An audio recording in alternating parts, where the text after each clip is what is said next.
ఈ భయంకరమైన దినాల్లో మనం ఎలా ఉన్నామంటే అది దేవుడి కృప. వార్తల్లో కానీ లేకపోతే ఎక్కడ చూసినా మళ్ళీ కరోనా గురించి మనం మాట్లాడుకుంటా ఉన్నాం.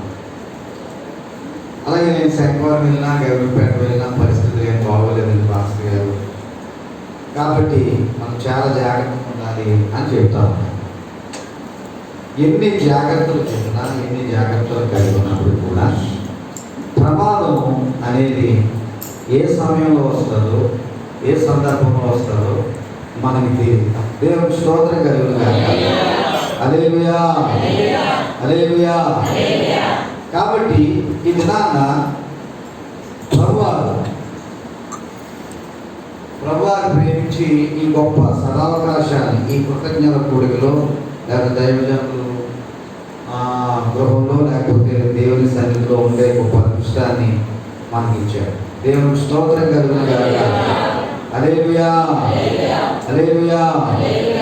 ఒక మంచి మాటను జ్ఞాపకం చేస్తున్నాను. సమూయేలు రాసిన మొదటి గ్రంథము 23వ అధ్యాయము 14వ వచనం. అయితే దావీదు అరణ్యములోను కొండ స్థలములను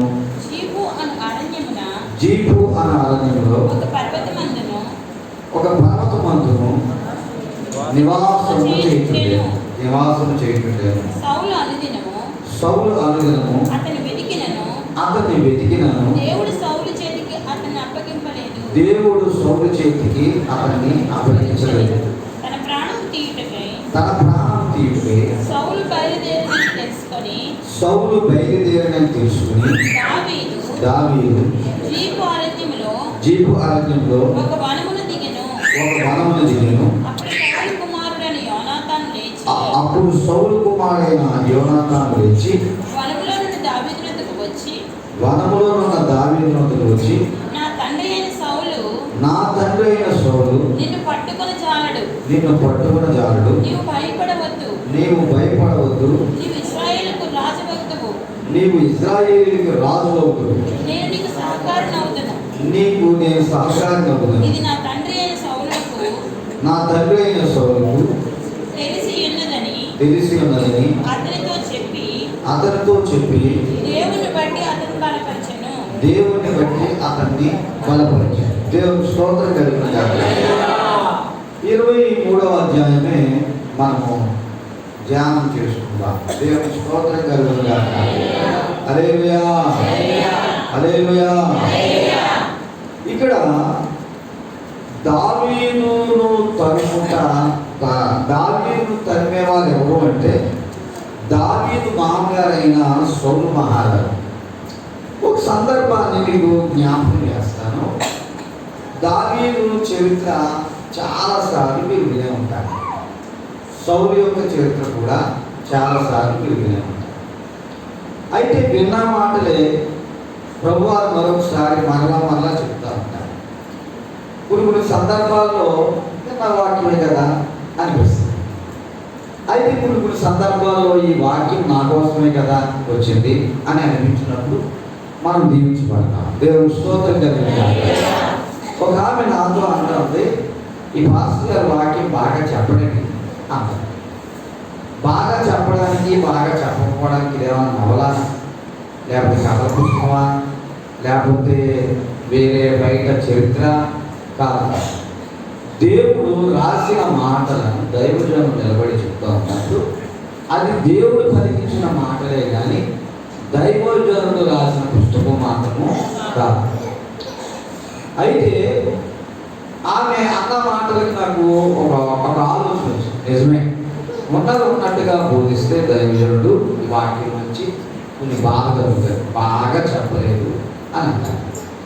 బాగా చెప్పడానికి బాగా చెప్పకపోవడానికి ఏంటి వ్యత్యాసం అంటే నాకు అర్థం కాలేదు చాలాసార్లు.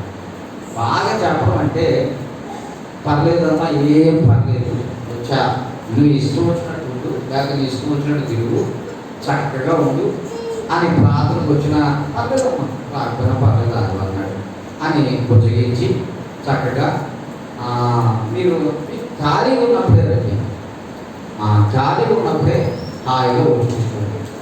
మరి బాధ పెట్టే మాటలు మాట్లాడకూడదు, వ్యభిచారం గురించి మాట్లాడకూడదు, దొంగతనాల గురించి మాట్లాడకూడదు. అయితే కొన్ని కఠినమైన మాటలు ఉంటాయి, అవి కూడా మాట్లాడతారు. ఇలా మాట్లాడకుండా ఉన్న సంఘాలు ఎన్నో కూడా ఉన్నాయి, చాలా పెద్ద సంఘాలుగా మారిపోయినాయి. చూడండి, కొన్ని సందర్భాల్లో నుంచి చూశారు. ఒక ఆయన ఫుల్గా తాగేసి వాక్యం చెప్తా ఉంటాడు. ఆ రోజు వాక్యం ఏంటంటే మీరెవరు తాగదు అంటారు. మీరెవరు తాగదు, తాగడం వల్ల ఎన్ని ప్రమాదాలు ఉన్నాయో ఆ రోజు ప్రసంగంలో చెప్తాడు. కానీ ఆయన తాగేసే ఉంటాడు. దేవుడు స్తోత్రం కలిగిన కానీ ఒక ఆయన బాగా పొట్ట నిండా అన్నం తింటాడు. అన్నం తినకపోతే ఎంత విలువలు ఉన్నాయో దాని గురించే చెప్తాడు. దేవుడు స్తోత్రం కలిగిన కానీ ఉపవాసం ఉండే అంత మంచిదో అంటాడు. కానీ ఫుల్గా అన్నం తెలియజేసి ఉపవాసం రోజు కూర్చుని వాక్యం. అయితే అలా కాదు, దేవుడి వాక్యంలో ఉన్నది ఉన్నట్టుగా ప్రభు వాక్యం చెప్పడం వల్ల, దేవుడు మాట్లాడటం ద్వారా మనకు కూర్చుని బాధ కలుగుతుంది. ఆ బాధ మనకు ఆశీర్వాదకరంగా మార్చబడుతుంది. దావీదు కూడా దేవుడి వాక్యంలో సౌలు మహారాజు బాధ కలిగి, ఆ బాధ ఏంటంటే గాడి కాస్తున్నవాడిని తీసుకొచ్చి దేవుడు రాజు చేశాడు. రాజు చేస్తే రాజుగా ఉండవలసిన లక్షణాలు సౌలు మహారాజుకి చాలా బాగా ఉన్నాయి. చాలా ఎంత బాగున్నాయంటే, ఇశ్రాయేలీలందరినీ ఒకసారి ఒక స్థానంలో ఒక గ్రౌండ్లో పెట్టి మధ్యలో సౌలు మహారాజు నిలబెడితే ఆయన భుజములు ఆయన శిరస్సు ఎత్తుగా కనబడుతున్నారు. దేవుని స్తోత్రం కలిగిన అంత ఎత్తైన వాడు సౌలు మహారాజు. అయితే అతడు అందం లేనివాడా అంటే చాలా అందగాడు. మీరు సమూయేలు గ్రంథంలో చదవండి. మీరు ఒకవేళ వీలైతే ఆ గ్రంథం అంతా ఏదో సందర్భంలో ధ్యానం చేయండి. సౌలును దేవుడు ఎంతగా ఇష్టపడ్డాడో బైబిల్ గ్రంథంలో చాలా బాగుంటుంది. సౌలును ప్రేమించిన విధానం చూస్తే మనకు ముచ్చటేస్తుంది. దేవుని స్తోత్రం కలిగిన సౌలు ఎత్తైనవాడు.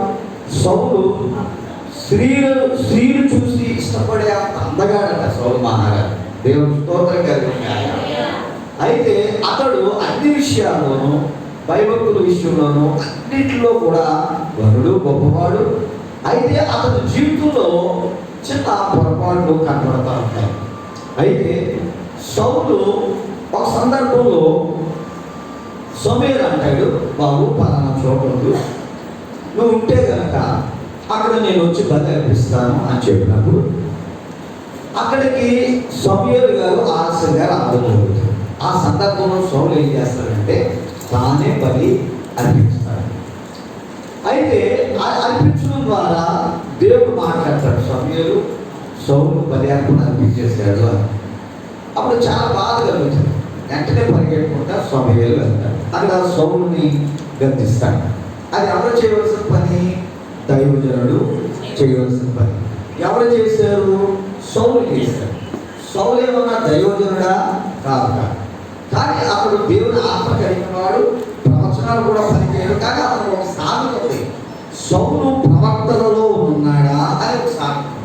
దేవుని స్తోత్రం కలిగిన హల్లెలూయా, మంచి పేరు వచ్చింది ఆయన. కానీ అతడు చేసిన పని ఏమిటంటే దేవుని మాట వినకపోవడమే ఆయన చేసిన పని.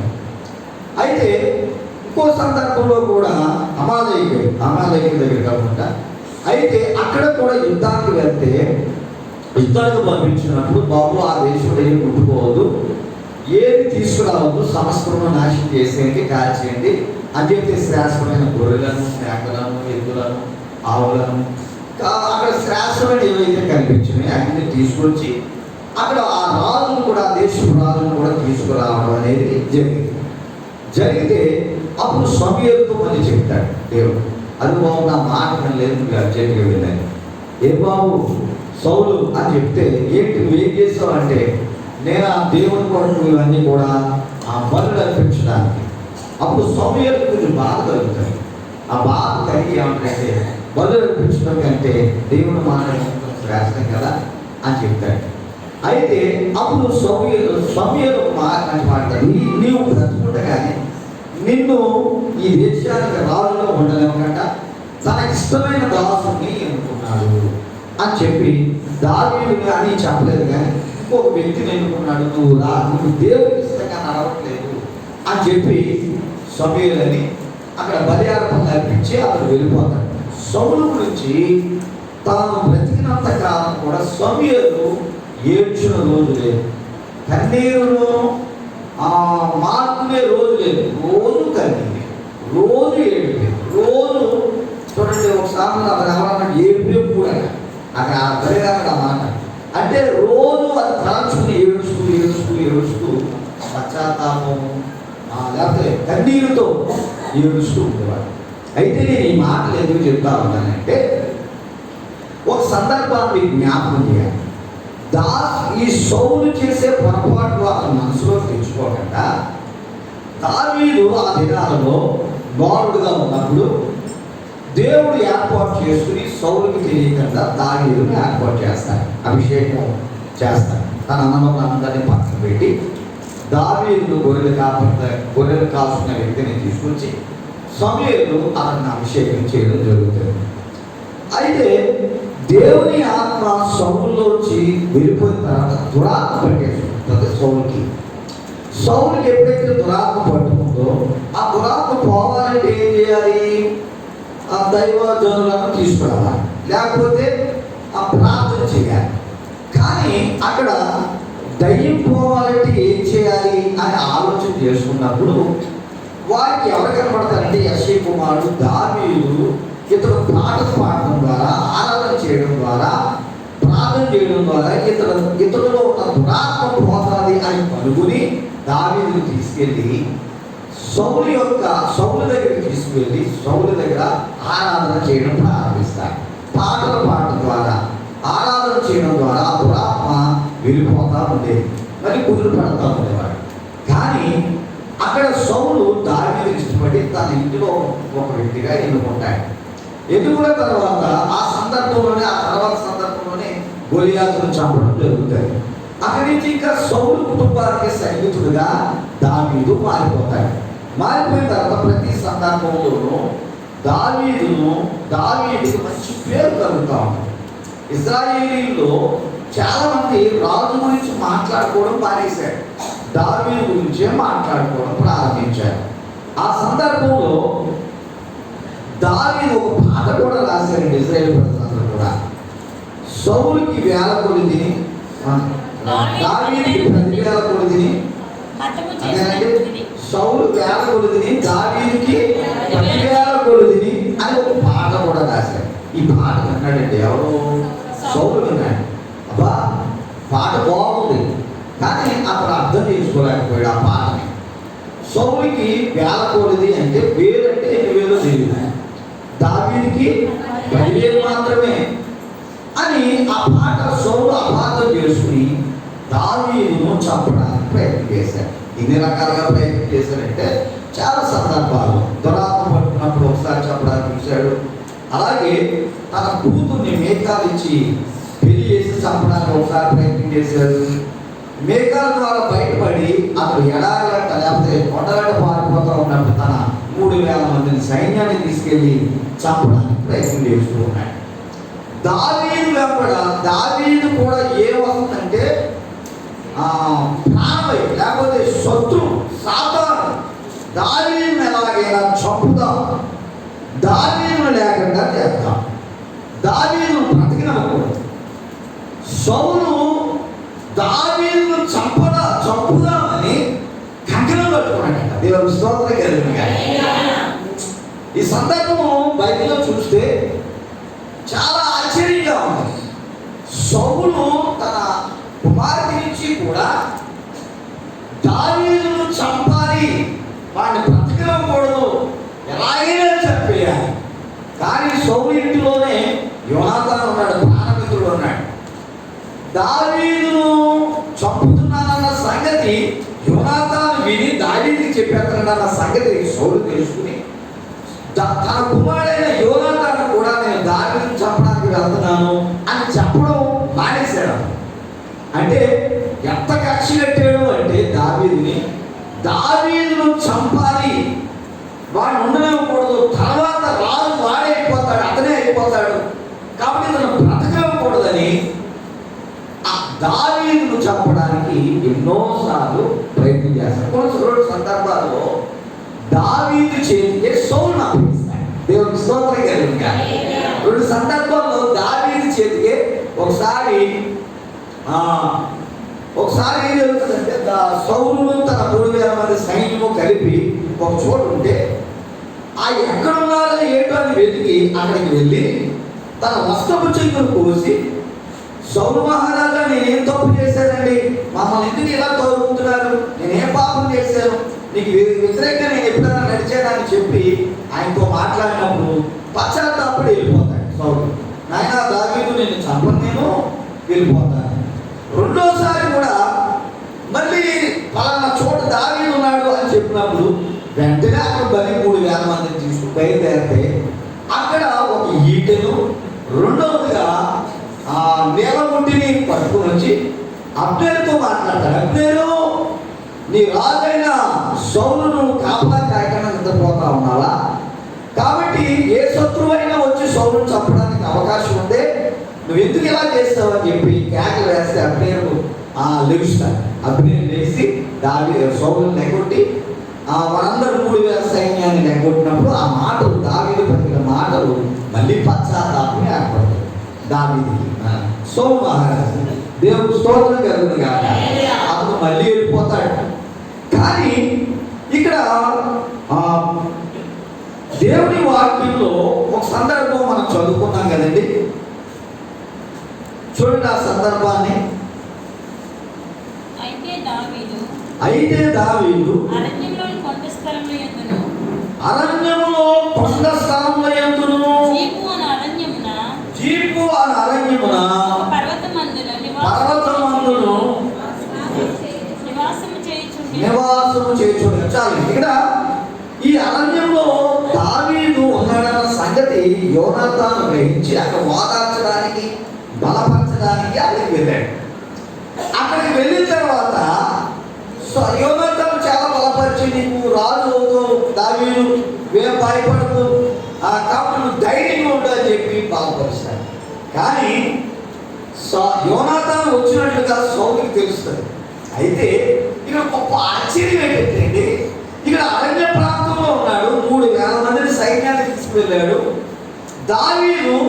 దావీదుతో పాటు ఉన్న వారందరూ వెళ్ళిపోతా ఉంటారు. దావీదుకున్న మంచి లక్షణం ఏంటి అంటే, సౌలును ఏనాడు చెప్పాలనుకోలేదు. దేవుని స్తోత్రం కలుగునుగాక. హల్లెలూయా. మాట మాట్లాడితే దావీదు ఏమన్నాడంటే, సౌలు అభిషేకింపబడిన వ్యక్తి, నేను ఎలాగో అతన్ని చంపగలను. దావీదు కూడా ఉన్న వ్యక్తి అంటాడు, నీ శత్రువు చేతి చిక్కాడండి దావీదు గారు, చంపే. మనకి ఇదే అవకాశం.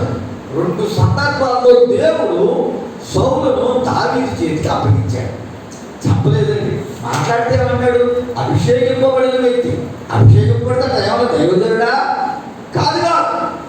కానీ దావీదు ఇంకో మాట విన్నాడు. ఆ మాట ఏంటంటే, ప్రవక్తలలో ఉన్నాడా అనే మాట విన్నాడు.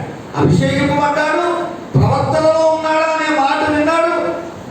సౌలు ఎడల ఒక గొప్ప ఆలోచన కలిగి ఉన్నాడు. అంటే దేవుడు నియమించకుండా రాజుగా మారడు సౌలు. ఇశ్రాయేలీయులకు రాజు అయి ఉన్నాడు. రెండోది అభిషేకింపబడ్డాడు. మూడోది అతడు ప్రవక్తలో ఉన్నాడా, దేవుని ఆత్మ కలిగి ఉన్నాడా అనే ఒక సామెత కూడా ఉంది. కాబట్టి అతని జోలికి నేను వెళ్ళకూడదు. అతని చేతిలో చనిపోవడానికైనా ఇష్టపడతా ఉన్నాను, కానీ అతను మాత్రం నేను ఏ హాని చేయను. మరి దావీదుకి యుద్ధం రాదా అంటే యుద్ధం వచ్చింది. అతడు అన్ని తలాంతులు కలిగిన వాడు. దావీదు ఎన్ని తలాంతులు కలిగిన వాడండి? పాటలు పాడతాడు. అవన్నీ సంగతి మనకు తెలుసు. పాటలు పాడతాడు, పాటలు రాస్తాడు, పాటలు పాడతాడు, పాటలు రాస్తాడు. మూడోదిగా ఇన్స్ట్రుమెంట్స్ వాయిస్తాడు. మూడోది 4 ఆరాధన చేస్తాడు. దినములకు ఎన్నిసార్లు ప్రార్థన చేస్తాడు? దాన్ని 7 సార్లు. 3 సార్లు ప్రార్థన చేస్తాడు, 7 సార్లు ఆరాధన చేస్తాడు. దేవుడు స్తోత్రం కలుగునుగాక. హల్లెలూయా. అతని జీవితంలో ఎక్కువగా సమయాన్ని ఎవరికి ఇచ్చారంటే, దావీదు భార్య నుంచి దేవునికే ఇచ్చాడు. దేవునితో పాటు దావీదు ఉన్నాడు, దావీదుతో పాటు దేవుడు ఉన్నాడు. దేవునితో పాటు ఉన్నవారండి చాలా భయభక్తులు కలిగి ఉంటారు. ప్రియ దేవుడు, ఈ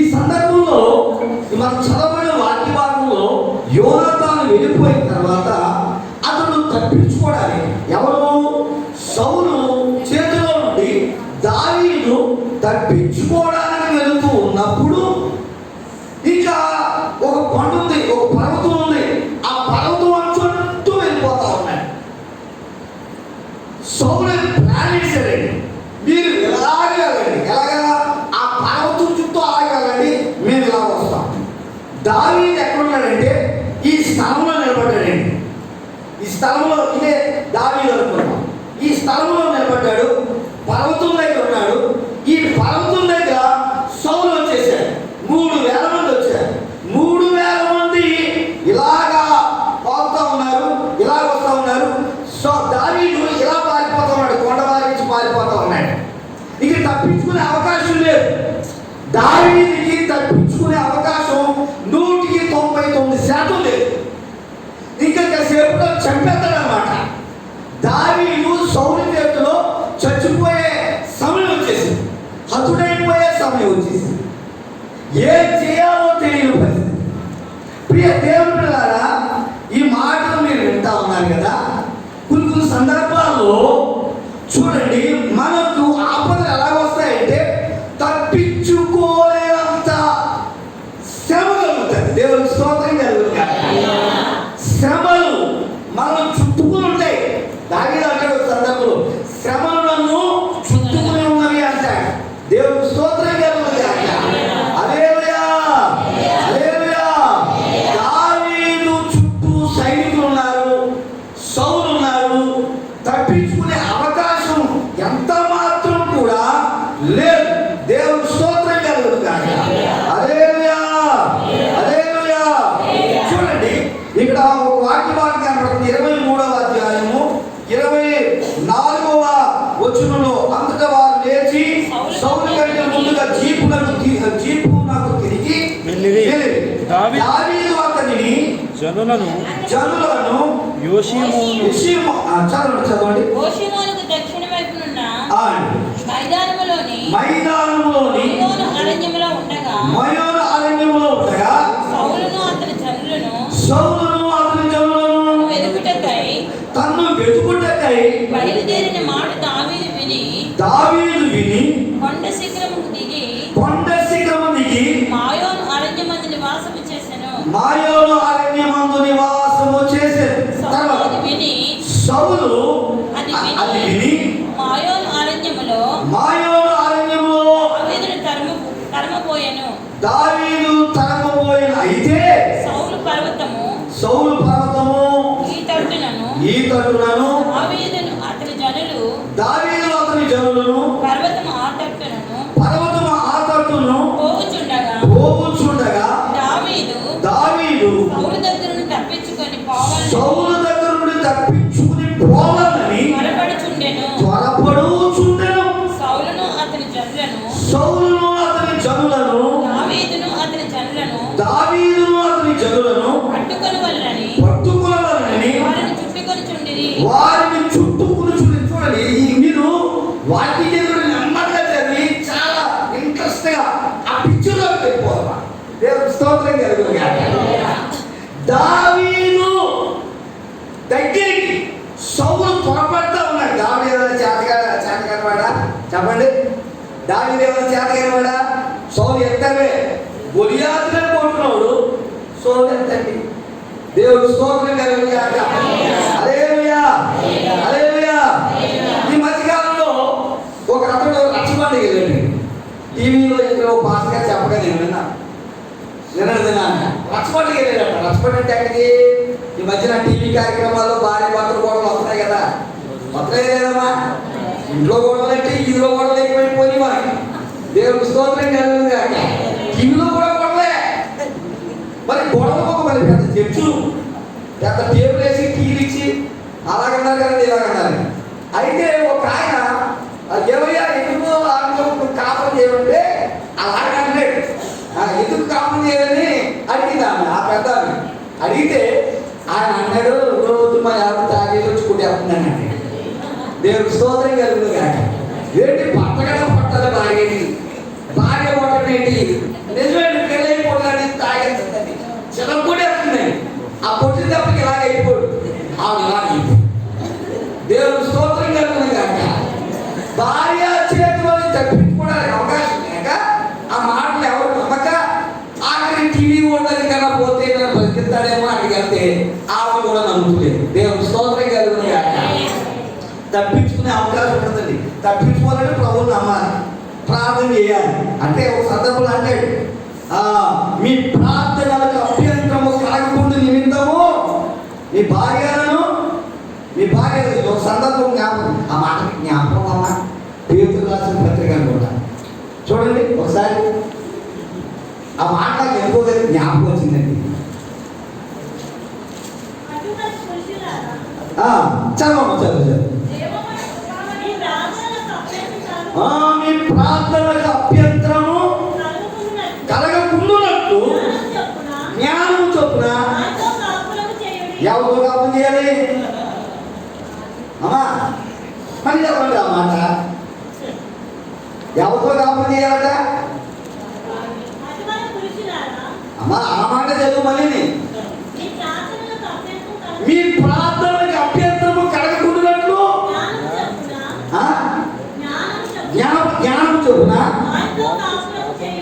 ఎవరితో కాపం చేయాలి? భార్యతో. ఇదేమన్నా బాగుంటా? భర్తతో చెప్పడం ఏంటి, భార్యతో చెప్పాలి కానీ దేవుడు. మీ ప్రార్థనకు అభ్యంతరం కలగకూడనట్లు మీ భార్యతో కాపం చేయాలా అంటే ఎలా ఉన్నారో చూడండి. ఇది నాకు అంటే పురుషుడు ఏం చేయాలంటే ప్రార్థనాపరుడు అయి ఉండాలి. స్త్రీలు కాదండి, స్త్రీలు ఎంతమంది వస్తారు గుడికి, పురుషులే రాదు. రాకపోవడానికి అయితే రక్షింపబడదు. దేవుడు స్తోత్రం కలుగును కాక. నేను అదే కోరుకుంటాను. అమ్మా మీరు ఎందుకు నాకు అంటారు, నేను నా దగ్గర కూర్చోపోదు. మీరు ఎందుకురా కూర్చుంటారు, కూర్చుని సుఖమే నాకు. ఆహా అలాగా అంటారు. ఇనేసిన తర్వాత ఇంటికి వెళ్ళిన తర్వాత ఏమన్నా మారుతారా? మారలో ఎందుకు మారాలంటే ఎక్కడ లేని సంగతుల నుంచి భర్తలు తిడతానే ఉంటాయి. పురుషుడు అనుకోండి మారాడు అనుకోండి, ఆ చుట్టుపక్కల ఉన్న వాళ్ళ దగ్గరికి వెళ్ళి సువార్తను ప్రకటిస్తాడు. దేవుడు స్తోత్రం కలుగును కానీ చేపలను వేస్తాడు, లేకపోతే టెంట్లను వేస్తాడు, క్రిస్మస్లో లేకపోతే జనం పట్టుకో, లేకపోతే ఏమైనా వంటలను చేస్తాడు. ఆడపిల్లలకు పని పెట్టి పని అంతా చేస్తారు కానీ చెప్తారు. దేవుడు స్తోత్రం కలుగును కానీ. ఈ మా ఇద్దరు పాత్ర గారికి చేయలేదు చచ్చిపోతాం. రోజు పని పని పని అంటాడు. నేను విన్నానా? ఆడపిల్లలు పని చేస్తారు కానీ తిట్టుకుంటా పని చేస్తారు. ఇంకా ఆశీర్వాదం ఏమవుతుంది? అది ఆ మాట అన్నాడు. దేవుడు స్తోత్రం కలుగును కానీ. ఒకడు తిట్టడు, భార్య కొట్టేసిన ఎవరు చెప్పుకోడు. చాలా మంచి మనసు పురుషులకి. అందుకే చాలా కాపురాలు పురుషుల వల్ల నిలబడుతున్నాయి, స్త్రీల వల్ల నిలబడుతున్నాయి. దేవుడు స్తోత్రం కలుగును కానీ. ఈ మాట యథార్థం అంటారా కదా? నిజమేనండి, నిజమే. పురుషులే కోతికి వెళ్తాం, ఆడపిల్లలే డైరీకి వెళ్ళిపోతారు. మా ఆయన కొట్టే పురుషుడు చెప్తున్నాడు నా భార్య కొట్టలేదు, పురుషుడు ఆయన చెప్తాడు ఎస్ఐ గారు నన్ను రక్షించండి. దేవుడు స్తోత్రం కలుగును కాక. హల్లెలూయా. మీ ప్రార్థనలకు అభ్యంతరం కలగకూడదు. నీ భక్తి జీవితానికి అభ్యంతరాలు రాకూడదు. అభ్యంతరాలు రాక మానవ ప్రభు చెప్పారు. ఈ ఆదిన ఒక 2 మాటలు చెప్పి నేను ముగిస్తాను.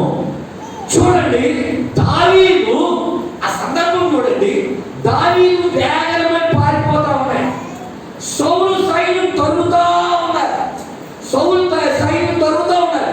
ఇంకా కాసేపులో దొరుకుతాడండి దావీదు. దొరికితే మామూలుగా చంపడు.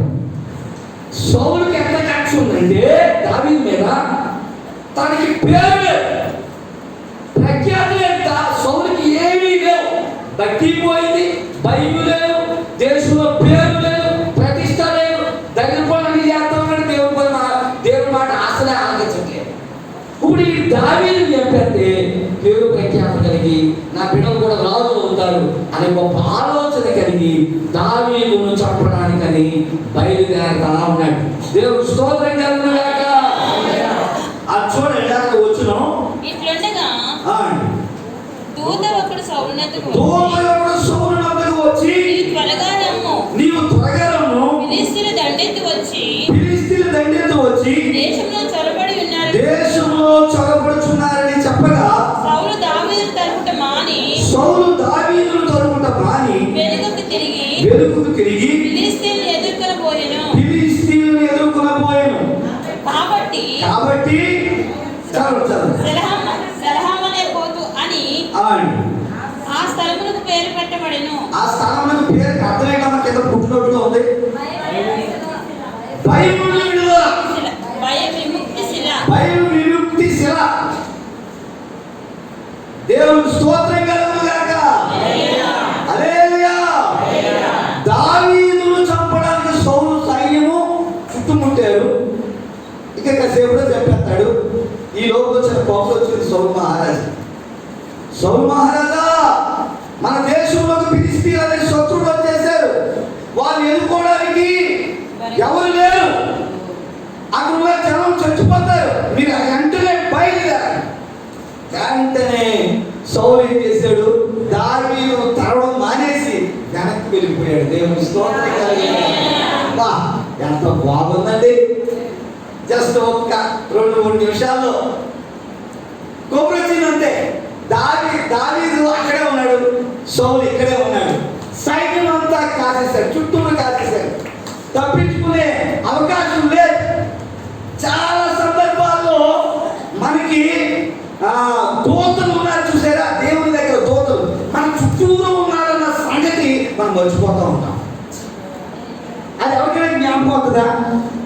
జ్ఞాపకం రాదు. కష్టం గురించి ఆలోచన చేస్తూ ఉంటారు, ఈ ఆపదల గురించి ఆలోచన చేస్తూ ఉంటారు, ఈ శ్రమ గురించి ఆలోచన చేస్తారు. ఈ శ్రమ నుండి తప్పించే దేవుడిని మర్చిపోతాం. ఆయన దూతలను కావాలా ఉంచాడన్న సంగతి మనం మర్చిపోతూ ఉంటాం. దేవుడి స్తోత్రం కలుగును గాక. దావీదు చుట్టూరు ఎవరున్నారంటే దేవుడు ఉన్నాడు, దేవదూతలు ఉన్నారు. దేవుడు ఫిలిష్తీయులను అలా పంపించాడు, ఒకటి కొబ్బరి పెట్టి పంపించాడు. ఎక్కడికి? సౌలు దగ్గరికి. సౌలు సైన్యాన్ని వెనక్కి తీసుకెళ్ళాడు. సౌలు అర్జెంటుగా కావాలి, ఒక్క 2 నిమిషాలు వెయిట్ చేయ, దావీదుని చంపేసి వచ్చేస్తాను అనలేదు. కానీ అక్కడ మారిపోయి, మనసు మారిపోయి, అమ్మో ఆ దేశం అక్కడ శత్రువులు వస్తే మరి నేను లేకపోతే ఎలాగని చెప్పి వెంటనే వెనక్కి వెళ్ళిపోయాడు. దావీదును కాచి కాపాడాడు. దేవుని స్తోత్రం. బా, ఎంత అద్భుతమండి, ఎంత ఆశ్చర్యకరమైన విషయం. నీ జీవితంలో నా జీవితంలో కూడా దేవుడు అద్భుతం చేయకపోతే నేను బాగా ఎలా ఉండకపోతుందేమో. దేవుడు స్తోత్రం కలుగును గాక. ఒక ఆయన అన్నాడు, ఏం చేశాడంటే దేవుడు నాకు మేలు అంటే, నువ్వు ఇలా బ్రతుకుండడమే మేలు. దేవుడు స్తోత్రం కలుగును. ఇప్పుడు బంగారం మీద ఆశ చచ్చిపోవాలి, డబ్బుల మీద ఆశ చచ్చిపోవాలి, లేదా పుట్టింటి మీద పిచ్చి చచ్చిపోవాలి. పుట్టింటి పిచ్చి ఉంటుంది కదా కొంతమందికి. భర్త కష్టపడిందంతా ఇక ఒక ఉంది 6 లక్షలు పోగేసింది ఆ తమ్ముడికి స్థానం. దేవుని స్తోత్రం కలుగును గాక. భర్త కష్టపడిందంతా అమ్మగారికి వెళ్ళిపోతుంది. నేను అంటాను, అత్తోడు సొమ్ము అల్లుడు తినాలి కానీ అల్లుడు సొమ్ము అత్తోడు తినకూడదు. మీరు ఎప్పుడన్నా విన్నారా?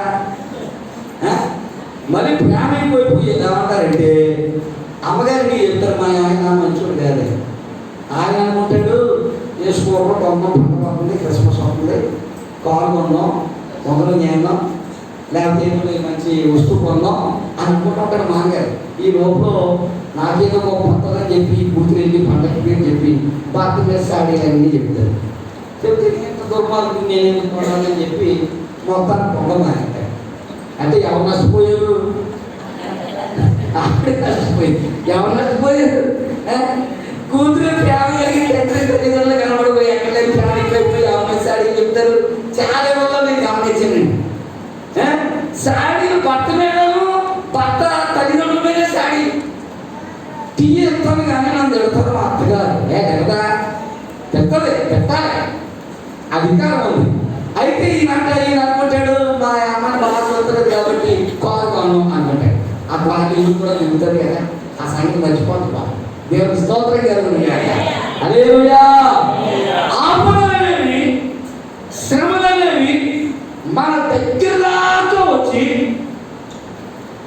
దాకా వచ్చినప్పుడు ఏం చేస్తామంటే సడన్ గా మనసు మారిపోయి దేవుడి దగ్గర ప్రారంభిస్తాం. దేవుని స్తోత్రం కలుగును గాక. దేవుని దుఃఖపరచడం ప్రారంభిస్తాం. దేవుణ్ణి అసహించుకునేలా చేస్తూ ఉంటాం. దేవునికి దూరం అవ్వడానికి చూస్తూ ఉంటాం. దేవుని ప్రేమ నుండి ఎక్కడికో వెళ్ళిపోవాలని చూస్తాం. దావీదు పారిపోతా ఉన్నాడు. సౌలు ఇంకా కాసేపులో 2 నిమిషాలు వచ్చేసి చంపేస్తాడు. కానీ దావీదు వెళ్ళిపోతా ఉన్నాడు. ఆయనతో పాటు ఒక సందర్భంలో 400 అంటాడు, ఒక సందర్భంలో 700 మంది మనుషులు ఉన్నారు. దావీదు కూడా వీళ్ళందరినీ కూడా తీసుకుని వెళ్ళిపోయి, నేను అనుకుంటున్నాను ఒక సందర్భం జ్ఞాపకం చేస్తాను. దావీదు దగ్గర ఉన్న వాళ్ళు చేతకాని వాళ్ళు ఏం కాదు అని అంటారు. ఎందుకు దావీదు చాలా మందితో యుద్ధం చేస్తున్నాం, ఒక్కసారి ఒక్కసారి వెనక్కి తిరుగుదాం. ఎక్కడికి? సౌలు మీద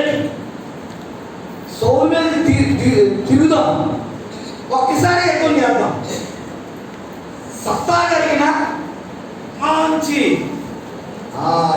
మంచి యవనస్తులు ఉన్నారు దావీదు చేతిలో. అలా ఆడవారంటే ప్రాణం ఇసుకుపోయిన అప్పుతో ఉన్నవారు, బాధలో ఉన్నవారు, శ్రమలో ఉన్నవారు వీళ్ళందరూ పోయారు. ఇలాంటి వాళ్ళతో గొడవ పెట్టుకుంటే చాలా ఆనందంగా ఉంటుంది. దేవుడు స్తోత్రం కలిగింది. కానీ ఒక ఆవిడ భర్తం చెప్పేసింది. ఎందుకు చెప్పేసి ప్రాణం ఇసుకుపోయి చెప్పేసిందట.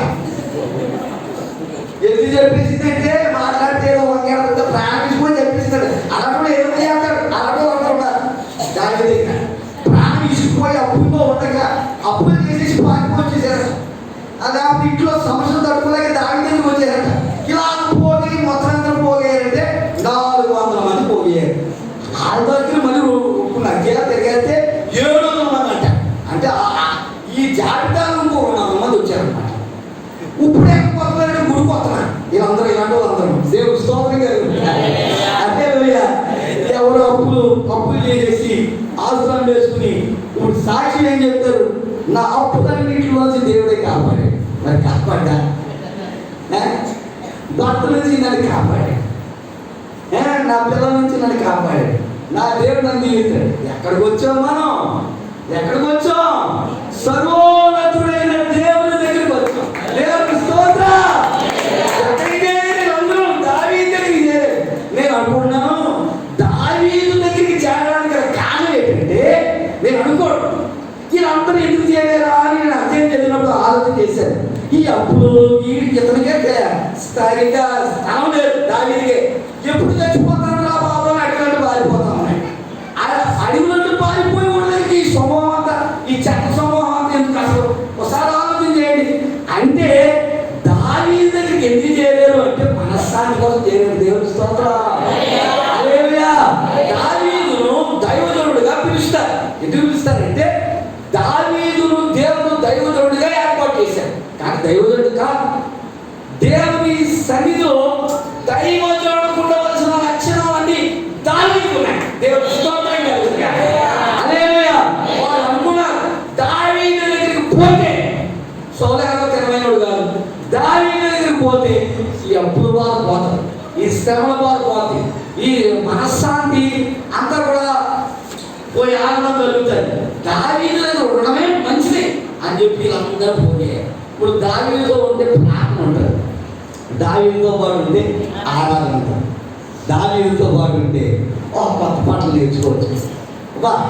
ప్రార్థన ఉంటుంది, ఆరాధన ఉంటుంది. ఆ ఇన్స్ట్రుమెంట్స్ వాయిస్తూ ఆ పాట పాడుతుంటే తమ్మైపోతూ ఉంటారు. దావీదు దేవునికి హృదయానుసారం. దేవుని స్తోత్రం. హల్లెలూయా. దావీదుని చూడబడికి దేవుడు ఎవరున్నాడు? నా హృదయానుసారుడు. ఎవరు హృదయానుసారం అంట? దేవునికి హృదయానుసారం. ఈ మాట చిన్నగా చెప్తే బాగోదేమో, ఇంకా గట్టిగా చెప్పాలి. దావీదు దేవునికి హృదయానుసారం. అబ్బా ఎంత బాగుందో ఈ మాట. ఎవరున్నారంటే దేవునికి హృదయానుసారం, దేవుని చిత్తానుసారంగా జీవించేవారు ఎవరన్నా ఉన్నారంటే దావీదు ఒక్కడే. ఆ కాలంలో ఈ సైన్యం అంతా లేకపోతే ఈ అప్పుల బాధలు, ఈ కష్టాల్లో అందరూ కూడా అక్కడ బయలుదేరి వచ్చారు. కానీ వారిని కూడా అదుపు చేస్తాం. మీరు సౌలు మీదకి వెళ్ళవచ్చు, మనం యుద్ధం చేయగలం, పోరాడగలం, కానీ సౌలు మీదకి మీరు వెళ్ళకూడదు, నేను కూడా వెళ్ళను. ఎంత బాగుందండి, ఎంత బాగుంది మాట. అయితే అక్కడి నుంచి దావీదు ఈ 700 మందిని పట్టుకుని పారిపోతా ఉన్నాడు. వారు ఎంత తగ్గించుకున్నారో చూడండి. ఈ సందర్భంలో దావీదుతో పాటు ఉన్నవారు తగ్గింపు జీవితం కలిగి ఉన్నారు. దావీదు కూడా చాలా మట్టుకి దీనుడైపోయాడు. ఆ దీన మనసు కలిగిన వాడై చాలా మట్టుకు తగ్గించుకున్నాడు. ప్రియ దేవుడు ద్వారా ఆ తగ్గింపు జీవితమే దావీదుతో పాటు పోతాడు. దేవుడు ఆ దావీదుని, దేవుని మనసు అతనిలో ఉంది కాబట్టి దావీదు పారిపోతా ఉన్నాడు. ఆ సమయంలో దావీదు దేవుడు తప్పించాడు. దేవుడు స్తోత్రం కలిగింది. ఒక్క నిమిషంలో చచ్చిపోవాలి. దైవజనులు కూడా ఆ సమయంలో లారీలో ఉండాలి నేను ఒక మాట, కానీ తప్పించుకునే అవకాశము లేదు. కానీ దేవుడు అక్కడ అంత అద్భుతం చేశాడు. ఆ సందర్భం జ్ఞాపకం అంటే ఇప్పుడు కూడా నాకు అర్థం కాదు. దేవుడు ఎంత మేలు చేశాడండి. తన సేవకులతో తన సేవకులతో పాటు ఆయన ఉన్నాడు. ఆయనతో పని చాలా బాగుంది. దైవజనులకి ఎంతో పని అప్పగించేశాడు. ఆ పని అంతా పూర్తి చేసేంత వరకు కూడా దేవుని ఆ రాజ్య వ్యాప్తి కొరకు సేవ విషయంలో ఇంకా అనేకమైన దినాలు ప్రభుత్వం ఉండాలి. ప్రభుత్వ దగ్గరికి అనేకమైన నడిపించాలని దేవుడే తన సేవకులకు సహకారిగా, తండ్రిగా, గురువుగా, బోధకుడిగా ఉండి ఆ దినాల్లో ఆ సమయంలో దేవుడే బ్రతికించాడు. దేవుడు నన్ను కూడా దేవుడు బ్రతికిస్తా ఉన్నాడు. దేవుడు ప్రేమిస్తా ఉన్నాడు. ఏ సందర్భంలో అయినా సొమ్ము వలె చిరాకుపడతాడు, దూరం అవుతాడు. దావీదు వలె దేవుడితో ఉంటే కనుక, దేవుడితో హత్తుకుంటే కనుక, దేవుడితో సహవాసం చేస్తే కనుక దేవుడు ఆయన దూతలను మన దగ్గరికి పంపిస్తాడు. ఆయన పాదంలో మన పాదములు రాయి తగ్గకుండా ఆయన దూతలు ఎత్తి దేవుడి మాటలను దీవించి ఆశీర్వదించుగాక.